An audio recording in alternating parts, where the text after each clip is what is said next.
অর্পিতার ভালোবাসার হেসেলে আপনাদের সকলকে স্বাগত। আজকের রেসিপি হলো বিট বাটা। এটা যেমনই হেলদি তেমনই টেস্টি। এই বিট বাটা বানানোর জন্য কি কি পদ্ধতি নিতে হবে সেটি আপনারা এই নেক্সট প্রসেসে দেখতে পাবেন। এই বিট বাটা বানানোর জন্য বিটগুলো ভালো করে ধুয়ে এরকম ছোট ছোট টুকরো করে কেটে নিয়েছি। এর সাথে 4-5 কোয়া রসুন, একটা কাঁচা লঙ্কা ভালো করে বেটে নেব।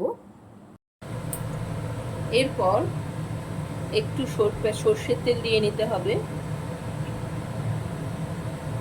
গরম হয়ে এসেছে, এতে একটা শুকনো লঙ্কা ফোড়ন দিয়ে নিলাম, একটু কালো জিরে ফোড়ন দিয়ে নিলাম। এই বিট বাটা খুবই হেলদি, কারণ আমরা জানি যে বিট হচ্ছে একটা হেলদি ভেজিটেবল। তাই আপনাদের বাড়ির খুদেরা যদি কোনো কারণে বিট খেতে অপছন্দ করে থাকে তাহলে এইরকমভাবে বানাতে পারেন, ওদের বেশ ভালোই লাগবে। এছাড়া আপনারাও গরম ভাতের সাথে এটা একবার ট্রাই করে দেখবেন, খেতে কিন্তু বেশ সুস্বাদু লাগবে। শুকনো লঙ্কাটা ভাজা ভাজা হয়ে গেছে, এবার এর মধ্যে আমি বেটে রাখা বিটটা দিয়ে দেব।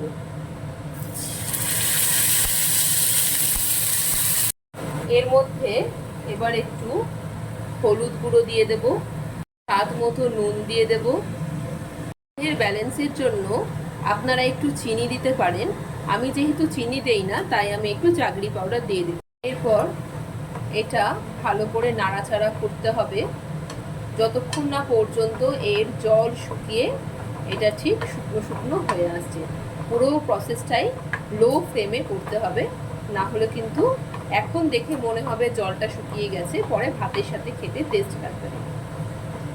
আপনাদের যদি অর্পিতার ভালোবাসার হেসেলের এই ছোট ছোট রান্নাগুলো ভালো লেগে থাকে তাহলে অবশ্যই এটা বাড়িতে ট্রাই করবেন, এবং ভালো লাগলে কমেন্ট করে জানাবেন, লাইক করবেন আর শেয়ার করতে কিন্তু ভুলবেন না। অবশ্যই কিন্তু চ্যানেলটা সাবস্ক্রাইব করে দেবেন। এই বিট বাটা খেতে আমি এবং আমার রোদ্দুর দুজনেই খুব ভালোবাসি, কারণ রোদ্দুর একটু বাটা ধরনের খাবার খেতে খুবই পছন্দ করে, আমিও পছন্দ করি।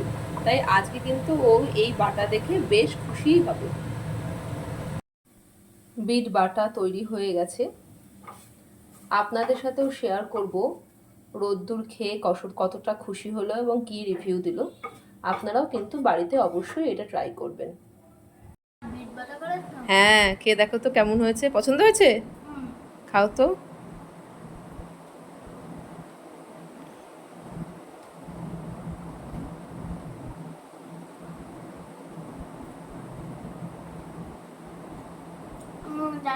I love you, Ma. Thank you. I love you too.